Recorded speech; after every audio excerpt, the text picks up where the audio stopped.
আসসালামু আলাইকুম রহমতুল্লাহি ওবরাকাতুহু। সম্মানিত হজরতগণ, আশা করি আল্লাহ পাকের অশেষ রহমতে আপনারা ভালো আছেন, সুস্থ আছেন। আলহামদুলিল্লাহ, আমিও ভালো আছি, সুস্থ আছি। আজকে একটা বশীকরণের জন্য মুজাররব আমল নিয়ে আসছি। কোরআনের শক্তিশালী আয়াত দিয়ে একটা বশীকরণ। যদি আপনারা আমার চ্যানেলে নতুন আসছেন, তাহলে অবশ্যই আমার চ্যানেলটাকে সাবস্ক্রাইব করে পাশে থাকুন এমন মজার মজার মুজাররব আমল পাওয়ার জন্য। যারা আমার চ্যানেলটাকে সাবস্ক্রাইব করে থাকবেন, পাশে থাকবেন, তাদের সকলের জন্য এই আমলের ইজাজত রইল। তো আমলটা হইল কোরআনুল কারিমের একটা শক্তিশালী আয়াত, আল্লাহুস সামাদ। আল্লাহুস সামাদ এই আয়াতটা দিয়ে যদি আপনি বশীকরণ করতে চান, তাহলে কিভাবে প্রয়োগ করতে পারবেন। সবগুলা জিনিসেরই একটা নিয়ম কানুন আছে। তো সেই সমস্ত নিয়ম কানুনগুলি আজকে আমি আপনাদেরকে বলে দিব।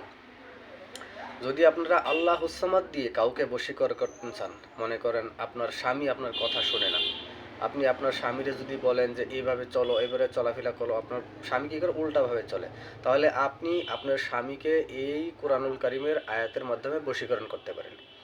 যদি কারো স্ত্রী কথা শুনে না, আপনার স্ত্রীকে যদি বলেন তুমি এই কাজ করো, ওই কাজ করো, বা ইসলামের নিয়ম মোতাবিক চলো, তো আপনার স্ত্রী কী করে উল্টাভাবে চলে, তো আপনি আপনার স্ত্রীকে ওই আল্লাহ হুসামাদ দিয়ে বশীকরণ করতে পারবেন জায়েজ মাকসুদ নিয়ে। যদি আপনার কোনো প্রিয় মানুষকে আপনি বশীকরণ করতে চান, বা যদি কাউরে কোনো আপনার নেক মাকসুদ কারো দিয়ে কোনো কাজ করাইতে চান, আপনি অনেক দিন ধরে কোনো কাজ নিয়ে এদিক ওদিক ঘোরাফেরা করছেন, আপনার কাজটা সমাধান পাচ্ছেন না। মনে করেন আপনি একটা অফিসিয়াল কাজ নিয়ে কোনো দিকে গিয়েছেন, আপনার কাজটা হচ্ছে না, মাস 2 মাস 6 মাস বছর ধরে আপনি ঘোরাফেরা করতেছেন, আপনার কাজটা সফলতা আসছে না, আপনি এই কাজটাও এই আয়াতের মাধ্যমে আপনি করতে পারবেন। তো চলুন আমরা জেনে নিই এই আয়াতের মাধ্যমে আপনি একজন মানুষকে কিভাবে বশীকরণ করবেন। আপনি কি করবেন, আল্লাহুস-সামাদ যে আয়াতটা আছে, আপনি প্রতি রাত 7 দিন একাধারে 231 বার করে এশার নামাজের পরে এক জায়গায় এক মুসাল্লা বৈশা তেলাওয়াত করবেন। আজকে মনে করেন 231 বার তেলাওয়াত করলেন, এইভাবে কন্টিনিউ 7 দিন করবেন। যখন আপনার 7 দিন হয়ে গেল, আপনার এই আমলটা আপনার পাকাপোক্ত হয়ে গেল।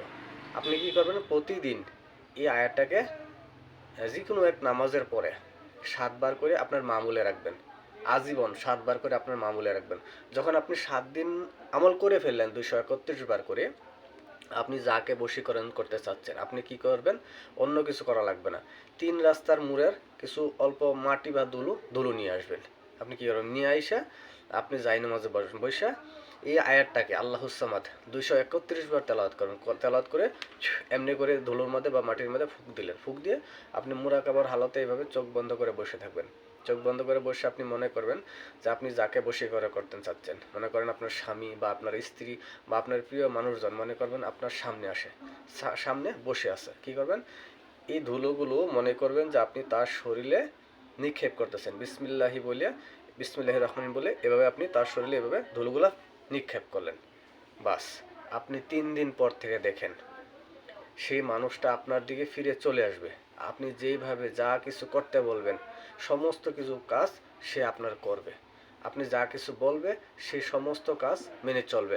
হ্যাঁ, আমি একটা কথা বলে দিচ্ছি, এই কাজগুলা যেন বৈধভাবে শরীয়ত মোতাবিক হয়। কোনো অবৈধ কাজের জন্য যেন এই আমলটা করা না হয়। কোনো অবৈধ কাজের জন্য আমার পক্ষ থেকে ইজাজত নাই। যদি সে আমার সাবস্ক্রাইবারও হয়, তার জন্য আমার ইজাজত নাই।